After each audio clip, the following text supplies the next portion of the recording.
Talking about brain drain, it is a concept that we know way too well. It is a phenomenon that has been happening in Nepal for a very long time.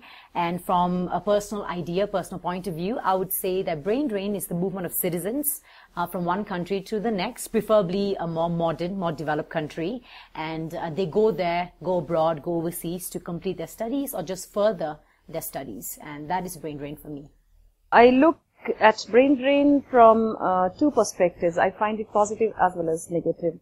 Brain drain is very beneficial if we take it on individual level, because for an individual it is always his dream to pursue better studies, to pursue better dreams, to pursue better job opportunities.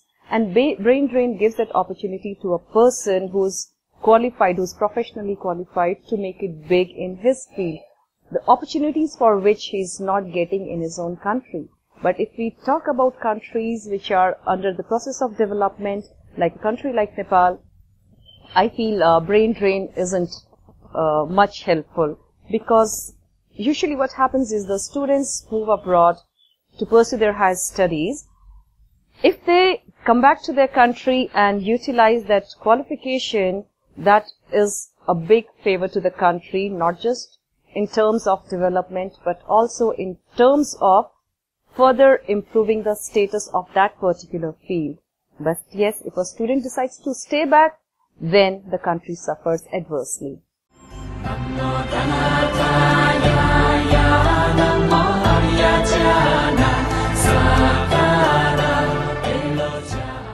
विद्यार्थीको culture कस्तो छ भन्देखि विद्यार्थीहरु कति चाहिँ यो आफू पढ्न पर्छ भन्ने भावना आत्मैदेखि नआइकन बाबुआमाको करले बाबुआमाको लगानी गरेछन्, बाबुआमाले पढ्नु पर्छ भन्ने एउटा भावना साथ पढेछन् र बच्चाहरुलाई चाहिँ अब यो सानो कक्षामा 10 क्लाससम्म पढ्दा चाहिँ अब पढ्नु पर्छ भन्ने एउटा भावना हुँदो रहेछ।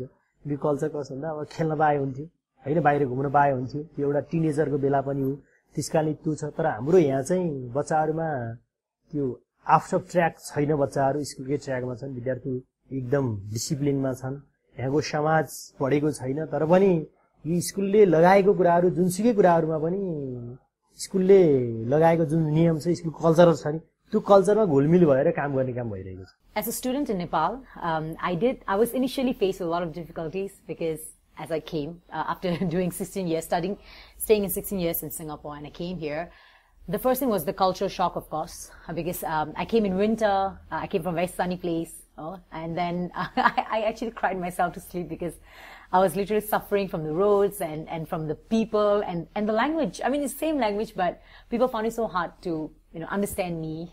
I was wearing coats and everything. Then later I went to school. I went to do my A-levels. I thought it would be different because A-levels is a course provided by the UK, Cambridge University. It was what I did in Singapore, O-levels as well. And then I went there and I meet a lot of friends, and we gel because we've got the same ideas. They were pretty fast forward advanced students as well. But then I get to my teachers, right? So back in Singapore, I'm so used to being really open with my teachers, and I was like, "Hey sir, hello sir." I just said that when I met my teacher, and he actually reported me to the disciplinary committee because he thought I was being rude to him. And I got the shock of my life because I was like, well, that's just me, being a student. So apart from that, of course, that's more like outside the classroom. In the classroom, there was difficulty because, again, I'm very used to being initiative in class. I'm used to speaking out when I do not understand what my teacher is saying. And the teachers used to get offended when I asked them questions because the idea was, listen, I'm the teacher. I say it. don't question me. And I did not really get that at first because that was so difficult. I mean, I'm not understanding what you're saying. It's a 40 minutes class. You're talking about 30 minutes. You're telling me what is this, blah, blah, blah. What is economics, blah, blah, blah. But then I don't get it, right? How am I supposed to write it down what I don't understand? How am I supposed to analyze the theory if I don't even understand what you're saying to me? So that was very difficult for me. I ended up having a lot of disciplinary problems at the start. But then I guess later they understood that it was just how I am as a student. So yeah.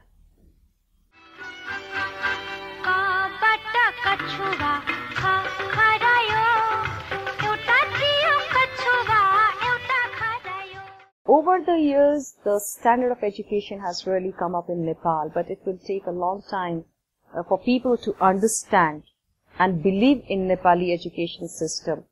There have been changes in syllabus, in methodologies, in everything, but when we compare Nepali education system with the Western education system, that is more liberal, that gives students more opportunity, it makes students more independent, and certainly some subjects are better served to students than they are served in Nepal. यो नेपालको कन्टेक्स्टमा के छ भन्दा हामीलाई यो public स्कुलमा पढाउने टिचरहरुमा एउटा जोश जागर जब एउटा जाहिर खाइसकेपछि के भन्दाखेरि अब एउटा नेपाल सरकारको जाहिर खाएपछि न त स्कुलको हेडमास्टरले के गर्न सक्ने न त विद्यालय म्यानेजिङ कमिटी हुन्छ हाम्रो हरेक स्कुलमा 9 जनाको एउटा 9 मेम्बरको चाहिँ म्यानेजिङ कमिटी हुन्छ त्यो कमिटीले पनि उनीहरुलाई केही गर्न नसक्ने र जिल्ला शिक्षा अधिकारी चाहिँ एजुकेसन अफिसर हुन्छ हरेक डिस्ट्रिक्टमा उसले पनि केही गर्न नसक्ने त्यसकारणले गर्दा उनीहरुमा जाई खाइसकेपछि ओहो मैले खाइहाले अब के हो भन्ने भावना थियो तर त्यसलाई अहिले सर्लक्क चिरेको छ अहिले नेपालमा पनि शिक्षा सेवा आयोगको रिजल्ट भयो गभर्नमेन्टले त्यसकारणले अहिले चाहिँ युवाहरु पढाउने युवाहरु भर्खरका केटाहरु आको र अहिले जुन एउटा धेरै दृष्टिकोण थियो नि प्राइभेट र पब्लिकमा प्राइभेटमा पढिसकेपछि एउटा के भन्दा बच्चाहरुलाई पनि त्यो हरेक अभिभावकले जहाँ लगानी हुन्छ नि त्यो लगानी भएको ठाउँमा चाहिँ अभिभावकहरु बढी चासो हुने जहाँ लगानी छैन नि बिना लगानीमा मान्छेको चासो कम हुने त्यसकारणले गर्दा हेर्ने दृष्टिकोणहरु चाहिँ एकदम फरक थियो तर अहिले आएर चाहिँ केही चेन्ज भएको छ अभिभावकहरुलाई र नेपाल सरकारले पनि के एउटा नीति ल्यायो भन्दा डाक्टरहरु पढ्दा इन्जिनियरहरु गर्दा पनि 9 10 मा अर्थात एसएलसी गभर्नमेन्ट स्कुलबाट गरेकोलाई अब चाहिँ उसलाई चाहिँ फुल मार्क्स दिने र प्राइभेट बोर्डिङहरुमा आएको बच्चाहरुलाई 20% डिस्काउन्ट गर्ने त्यो एउटा परम्पराले गर्दा अहिले चाहिँ हल्का चेन्ज चाहिँ भएको छ तर जुन एउटा लगानी धेरै भएको र प्राइभेटमा केयर चाहिँ बढी हुने कारणले गर्दा चाहिँ र केही मानिसहरुमा पब्लिक स्कुलका प्रिन्सिपलहरुदेखि लिएर टिचरहरुमा चाहिँ जुन आफ्नो एउटा दायित्व हो नि त्यो दायित्व बहुत कम भएको कारणले गर्दा त्यो बच्चाहरुमा डिफरेन्ट देखिएको Since I've been in teaching for last so many years, I feel there is certainly a big difference between the curriculum, the syllabus that we follow here. Ours is more book-oriented and more about rote learning, whereas the education system abroad doesn't burden the child so much. It doesn't force them to give examinations for which they have to mug up the whole syllabus and then write the same thing in the examination. It's more about understanding, it's more about concepts, and they have a very, very liberal approach to those subjects, which is not so in countries like Nepal. Well, if you're talking about the differences in terms of the quality of education in different countries, I would like to mention that I was born and raised in Singapore. I was there for 16 years. And then after that, after completing my grade 10, my O-levels education, I came over here. I've been here for 8 years now. I did my A-levels, continue with my studies, and then finally completed my bachelors. So my experience and what I can say with regard to the difference in quality would be from my schooling days, okay? So, and it's amazing if you're asking me now, and it'll be amazing to state that whatever I learned in my school in terms of skills and whatever I learned later on in here, there's such a difference. Oh, and I think one of the main difference in terms of quality would be the skills that we learn. Back in Singapore, what I felt was that it was necessary to just go beyond the syllabus. You know, teachers, they were trying to shape us, not just in terms of education, in terms of knowledge, but in terms of our personality, in terms of what we learned, skills.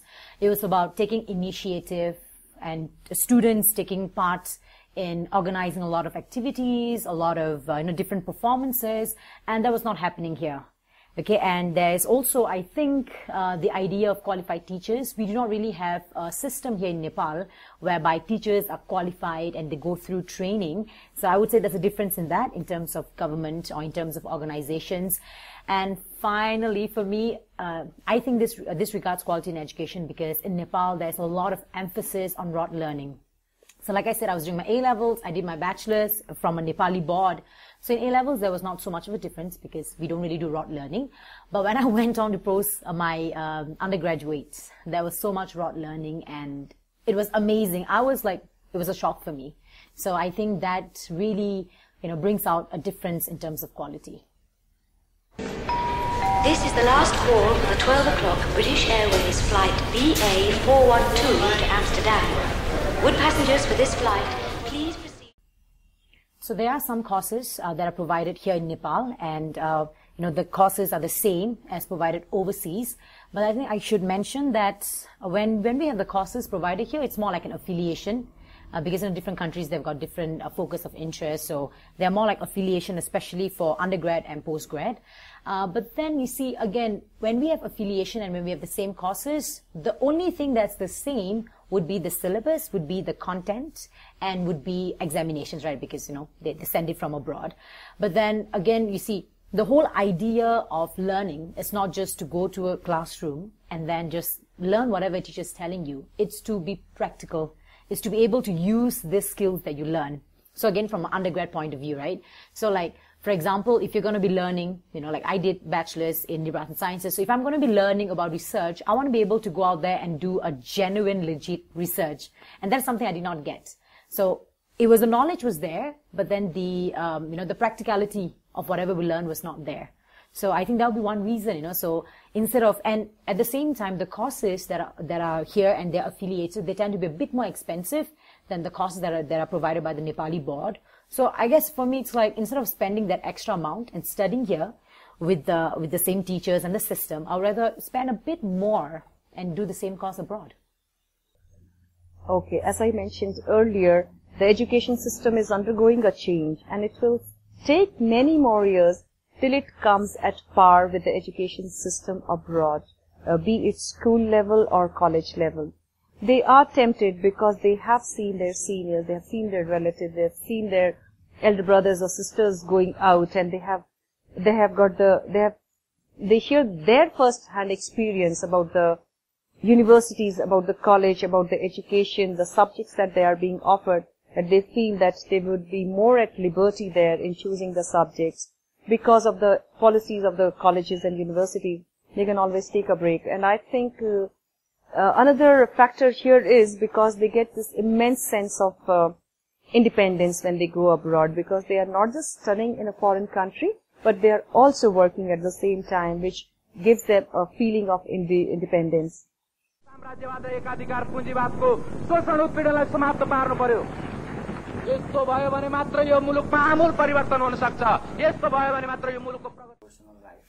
So when we talk about political instability in Nepal, we know that, again, it's a very well-known issue in Nepal. We've had a lot of political issues, but ever since, of course, 2006 and 2008, after all those revolution, it's much more better now, and they're doing a lot more better. Strikes are very rare, or even none nowadays. It's been a few months where it's been stability.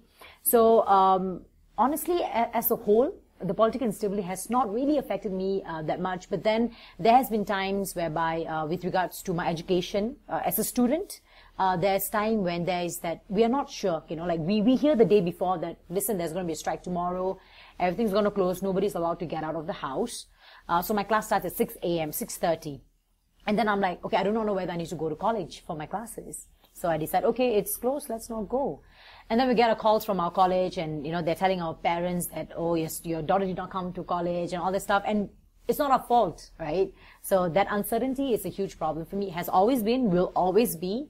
And with regarding my work, so as a teacher, it became a bit difficult because, you have you have fixed certain days to teach this particular topic, and then sometimes the strike goes on for a long time and it becomes very difficult. Again, from a teacher's point of view, students are uncertain, they don't come to college, and then it becomes difficult as well.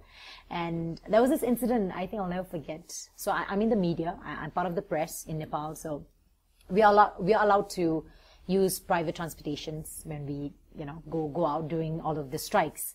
I've done that a couple of times because for my radio shows, there's no compromise. I have to do my radio shows because it goes on air, right? And then there was this time I had my press tag on, I had my identity card, and I was just writing, and then this group of boys, they actually come after me and they kind of harassed me. They threatened me in the middle of the road where, there's nobody and you're so scared. I kept on telling them I'm from the radio, I was speaking in English, and they were just threatening me. So they took my scooter, the keys, and they they actually tried to hit my scooter and all the stuff. But then the policeman came in, and one of the fellows were actually from the media, so they let me go. So I guess political instability is just scary for citizens as a whole, So personally, yeah, that's how it's been negatively harmed me. Yeah. यो के छ भन्दाखेरि हाम्रो यो political कुरामा गर्दाखेरि अब हाम्रो देश पनि केही समय अक्रान्त जस्तो अवस्था रह्यो। शिक्षाको अवस्थामा एकदम उथलपुथल आयो हैन। यो हाम्रो देशमा पनि जब क्राइसिस भएन भने विकास हुँदैन भन्छ, डेभलप हुँदैन के। जहाँ मैले अहिले भन्छु कि जहाँ चाहिँ प्रब्लम्स आयो नि त्यहाँ चाहिँ सल्भ हुन्छ। त्यसकारणले हिजो यो क्राइसिस नआएको भए हैन, माओवादीको पालामा माओवादीहरूले पनि यो देशमा चाहिँ आन्दोलन गरे हैन, कतिका चाहिँ चुरा फुटी, कतिका काख रिपिए, देश रियालिटी हो। तर पनि त्यो के भन्दा अब हामीले देशमा हिजो राजाको छोरो राजै हुने परम्परा थियो, आज भैँसी अनि गोठालो पनि त राष्ट्रपति हुने भयो नि त। त्यसकारणले यो पोलिटिकल भ्यूको कुरा गर्दा चेन्जेस एकदम सही कुरा, तर चेन्ज राम्रो बाटोमा भयो कि नराम्रो बाटोमा भयो भन्ने कुरालाई के गर्नु पर्यो, एनालाइसिस गर्न सक्नु पर्यो। जब त्यो त्यसलाई एनालाइसिस गर्न सकिएन भने त्यो के भयो त, बेकार जाने भयो। तर म पनि एउटा चाहिँ के भन्दा स्कुलको पब्लिक स्कुलको प्रिन्सिपल, त्यो हुँदा हुँदै पनि मैले 24 कुनै पनि राजनीति गर्दिनँ। म चाहिँ कुनै एउटा पोलिटिकललाई चाहिँ बोकेर हिँड्दिनँ। तर मेरो पनि एउटा लाइफ छ, मेरो एउटा परिवार छ, मेरो एउटा चाहिँ हरेक मान्छेको एउटा ड्रिमहरू हुन्छ। त्यसकारण मैले पनि 4 बजे पछाडि हैन मेरो एउटा सोच छ, मैले पोलिटिकल्सलाई चाहिँ अगाल्नुपर्छ, मैले त्यो पोलिटिकल वेबाट जानुपर्छ, मैले भोलि म अगाडि बढ्नु छ भन्ने कुरा छ। त्यसकारणले केही समय चाहिँ एकदम अस्तव्यस्त नै रह्यो हैन। यहाँ हामीहरूलाई पनि धम्की दिने विभिन्न प्रकारका गतिविधिहरू हुने क्रम भए, तर अहिले आएर चाहिँ अब यो चाहिँ सब परम्परा चाहिँ अब अहिले रोकिएको छ। त्यसकारणले गर्दा अहिले चाहिँ त्यस्तो देखिएको छैन र नेपालको शिक्षामा चाहिँ अब हुन सक्दैन कतिले हरेक मान्छेको मलाई लाग्छ अब कसरी माओवादी बेठी भन्छ, कसरी कांग्रेस बेठी भन्छ, कसरी एमाले बेठी भन्छ, तर सबै पार्टीको भ्यू चाहिँ ठिक छ, तर मान्छेहरू के छन् बेठी छ। उनीहरूले कुन राम्रो कुन नराम्रो भन्ने कुरा के गर्न सकेका छैन, छुट्याउन सकेका छैन। अनि कतिको धारणा के छ भने यो पार्टी एउटा मान्छेको एउटा पोलिटिकल भ्यू बोकेर हिँडेको मान्छे उसले चाहिँ के त भन्दा उसले ब्लेमले रूपमा चाहिँ ठ्याक्कै केही पनि नसोचिकन स्वीकार गर्ने, त्यो चाहिँ मलाई त्यो ठिक लाग्दैन। So brain drain in Nepal, I think there are many reasons, of why students choose to go abroad to further their studies. And yeah, political instability, definitely, that would be one factor because, like I mentioned just now, when I did my undergrad studies, it was a 4 years course, right? But then it's my 5th year now. I completed my degree formally in my 5th year. My final exams took place, and that was because of all of the delay in examinations with regards to some government thing, and there was like some problems with the board of directors and all that because it's we are affiliated with a government, with a Nepali board. And then again, there's the other thing about issues of nepotism. So when you have political powers, so you get jobs. So even if you have a degree in hand, you might not really get a job. So that would be, one of the factors. But personally, for me, I think the more important factor that influences our choices to go abroad would be the socio-economic aspects. So, and I say this because from what I've seen so far with students, my own students and my relatives and my classmates, so there are 2 types of students, I think, okay? One type of students, they're genuine. They really want to go abroad. They want to get, like a good university. They want to get a good education. They want to get certified in that sense. And there's another type of student who actually, they go abroad. They go abroad on a student visa, but then their main goal, their main objective is to get a job. So they do admit themselves, but then they end up focusing more on their jobs. So that would be a socio-economic factor for me. So even those students who do, go abroad and they go abroad genuinely, so even they are there for socio-economic factors because most of them are not going to come back, or even if they do for a while, right? But they go there and then they're focused more on getting a job there, and of course the fact that, or the possibility that you might just be a citizen of another country, that would definitely be a factor. So I would say socioeconomic factors in Nepal pushes us abroad.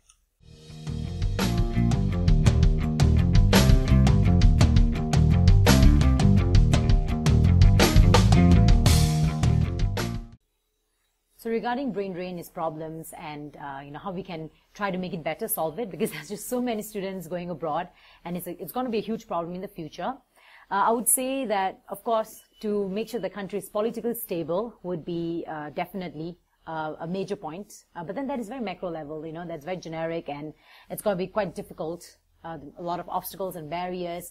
So that's something that has to be done, but that's an overall thing, right? So I would say to tackle brain drain, to kind of pull back the students of Nepal and make sure that stay here and study, would be to improve the education system as a whole. So again, it may seem very macro level, but specifically I'm saying that the organization that's in charge of the education, not just the ministry, but also different umbrella organizations that we have. Private schools have their own organization, public schools have their own organization. So all of the different schools or institutions, they should place a lot of emphasis on monitoring and regulating.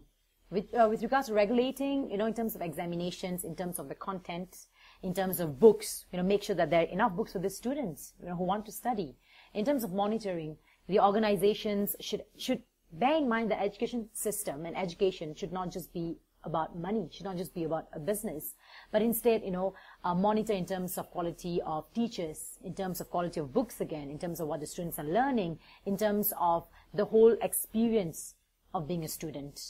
So because you see, when we have students and, when we have citizens here, they stay here, they realize that the education is good enough, then they would want to stay here and get a degree, right? Because jobs can come later. So I would say if you want to tackle brain drain, monitor and regulate the education system as a whole or in their own levels as well. अब यो शिक्षाको नेपालको whole शिक्षाको कुरा गर्दा चाहिँ हरेक स्कुलमा नेपाल सरकारले लगानी गरेको गरेछ। तर त्यो लगानी गरे अनुसार प्रतिफल प्राप्त गर्न नसकेको कारणले गर्दा पनि अझ के छ भन्दा सरकारले पनि त्यति लगानी गरेको छैन। हामी लाग्यौं भने प्राइभेट सेक्टरमा जति साथीहरु लाग्नुहुन्छ उहाँहरुको एउटा के त फाउन्डर हुन्छ, एउटा प्रिन्सिपल हुन्छ, उसले सबै कुरा म्यानेजिङ गरिरहेको हुन्छ। र त्यसरी हामी लाग्यौं भने म लागिरहेको छु। मलाई स्कुलमा बस्दा कुनै बोर फिलिङ हुँदैन। म बिहान 9 बजे आउँछु, बेलुका 6 बजेसम्म बस्दा पनि मलाई आनन्द आउँछ।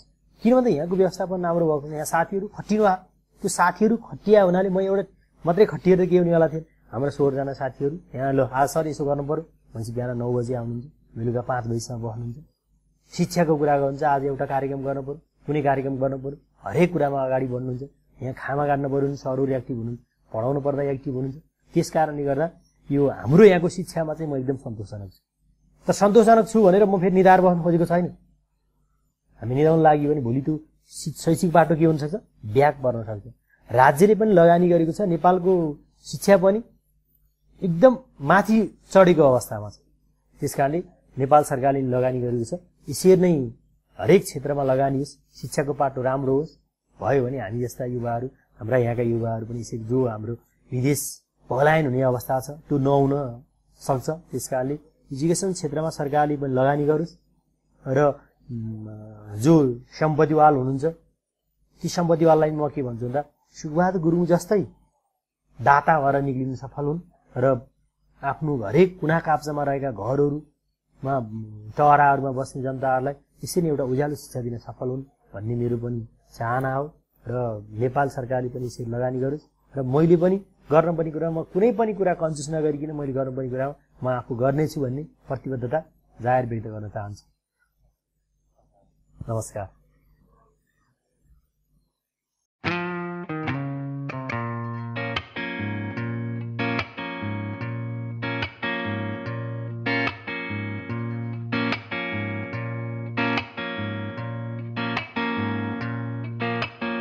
असारै महिनामा पानी परेर रुझाउने एक्लो यो मेरो मन कसरी बुझाउने भन्थिन है मैचाङले हृदय भरर नौ डाँडा पारी छ कम्पनी सहर बिछोडको बेलै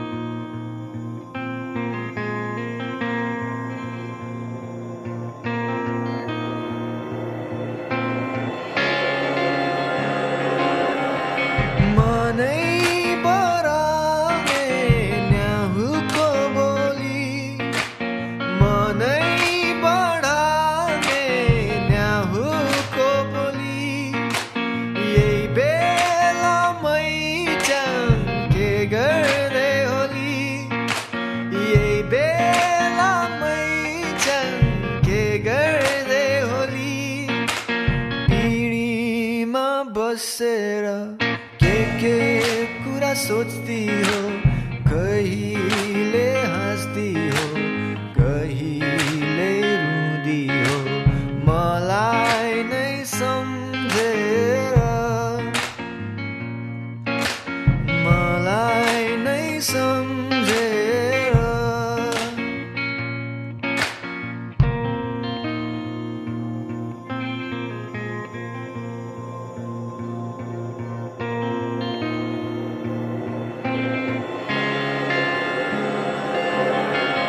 खलखलै बग्ने खहरे खोला खरखलै बग्ने खहरे खोला अब त छोरा कुद्ने भोला अब त छोरा कुद्ने भोला दिनभरि खेल्दो मलाई नै भुल्दो साँझ परेपछि आमालाई सोध्दो खोइ बाबा भनेर